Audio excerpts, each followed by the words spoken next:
Hi, I'm Ken German, section editor for CNET.com. Today we're going to take a first look at Apple's newest iPhone, the iPhone 4S. This is the first iPhone that will be available to 3 carriers. Sprint is joining the Apple family here in the US, and we finally get a 64 gig model. And all versions will be available in either black or white from the start, so we don't have to wait around for that white phone like we did last year. Today I'm going to look at the Sprint phone. Now, for the most part, all of the versions are exactly the same. Now, there are a few differences Verizon and Sprint have. They do have a dual-band CDMA and GSM support. It is a good thing, though, to see that world roaming because the original Verizon iPhone did not have that. For the design, the iPhone 4S is exactly the same as the iPhone 4.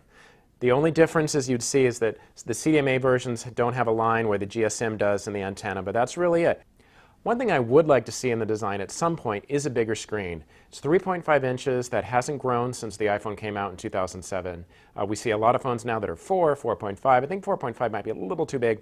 But you do notice a difference if you have a larger phone and then you switch back to this one. The antenna is exactly the same, but Apple did say that there are now 2 antennas for the cellular calls, and the phone will switch back and forth. On the screen, you'll see most of the same icons. There's some new icons from iOS 5, of course.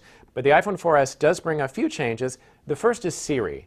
Siri is a voice assistant program. Now, the iPhone has always had voice commands and dialing, but Siri goes a whole step further by also delivering all sorts of information. So you can ask it to do things, and you can ask it to deliver information. What is the date today?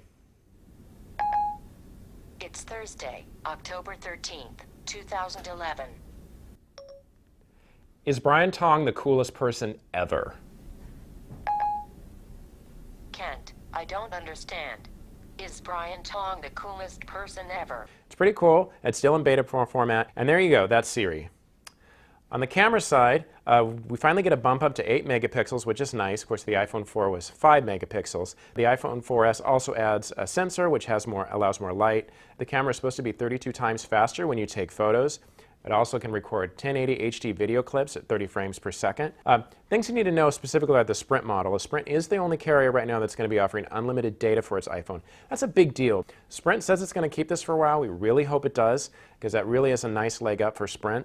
Now, as far as connectivity goes, we don't have 4G. I think Apple's going to wait. They're going to come out maybe on the next iPhone, but they really want those 4G networks to be everywhere, and they want the technology to be really good before they add it in their phone. So not quite surprising that we have to wait on that one. Of course, the iPhone 4S does have all the benefits of iOS 5.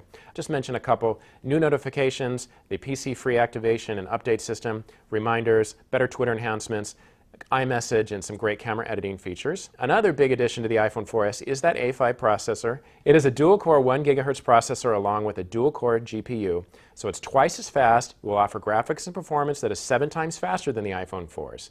So I've used it just briefly, and I can say I really see a difference. Of course, if you're a Sprint customer and been wanting the iPhone for years, certainly now is the time to buy. I like what I see here. I like the enhancements, and over 1 million people have bought this phone already, so they certainly like it too. I'm Ken German, and this has been a first look at the Sprint version of the iPhone 4S.